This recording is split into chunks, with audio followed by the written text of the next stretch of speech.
শেষ মুহূর্তে সমস্ত চাল উল্টে দিল পরশুরাম। হ্যাঁ বন্ধুরা, পরশুরামই পারে এমন কিছু করতে। সৌরভ চমকে গেল, মহিতোষবাবু অবাক হয়ে গেল, আর কর্ণ চ্যাটার্জি বাকরুদ্ধ হয়ে গেল। তার মুখ দিয়ে আর কোনো কথাই বেরোচ্ছে না, কারণ পরশুরাম একেবারে এমন ছক্কা মেরেছে যেই ছক্কা বাউন্ডারির বাইরে গিয়ে বল পড়েছে, আর তার হাতে এসেছে ওই দুটো গদ্দারের মাথা, কর্ণ চ্যাটার্জি আর সৌরভ।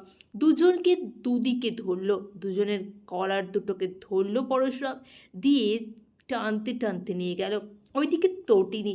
সেও কিন্তু বাঘিনী, যদি তার বর হয় বাঘ, সে হচ্ছে বাঘিনী। কিভাবে পাপীদেরকে শায়েস্তা করতে হয় সেটা তটিনী খুব ভালো করে জানে।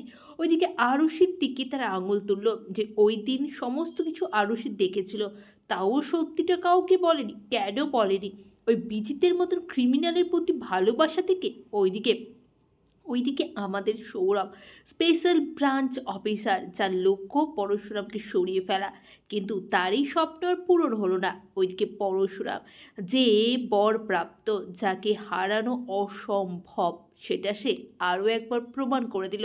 সূক্ষ্ম ব্রেনে খেলাটা সে খেলে দিল। হ্যাঁ, একদিকে কর্ণ চ্যাটার্জি, একদিকে সৌরভ, দুজনকে ঘাড় ধরে নিয়ে গেল স্পেশাল ব্রাঞ্চের অফিসে। আরুষিকেও নিয়ে গেল, কারণ আরুষিও সমানভাবে দোষী। সত্যিটা লুকিয়ে যাওয়াটাও কিন্তু কম বড় দোষ নয়। ওইদিকে ওদের দুজনকে পাপিনকে সবাইকে শায়েস্তা করতে পরশুরাম কিন্তু এবার উঠে পড়ে রাখবে। ব্যাপারটা হচ্ছে পরশুরামকে আটকাবে কে? কেউ কি আছে যে পরশুরামকে আটকাতে পারে? এর প্রশ্নের উত্তর আমরা যত দিন যাবে তারপরেই পাবো। তার আগে বলবো, চ্যানেল নতুন হলে দয়া করে চ্যানেলটা সাবস্ক্রাইব করে দেবেন। অনেক ধন্যবাদ সকলকে ভিডিওটি দেখার জন্য। কর্ণ চ্যাটার্জি, সৌরভ, মহিতোষবাবু, বিজিত লাহিড়ী, ওদের ঠিক কীরকম শাস্তি হলে আপনারা খুশি হবেন সেটা কমেন্ট করে জানাতে ভুলবেন না। অনেক ধন্যবাদ সকলকে ভিডিওটি দেখার জন্য। এইভাবেই পাশে থাকবেন চ্যানেলটির।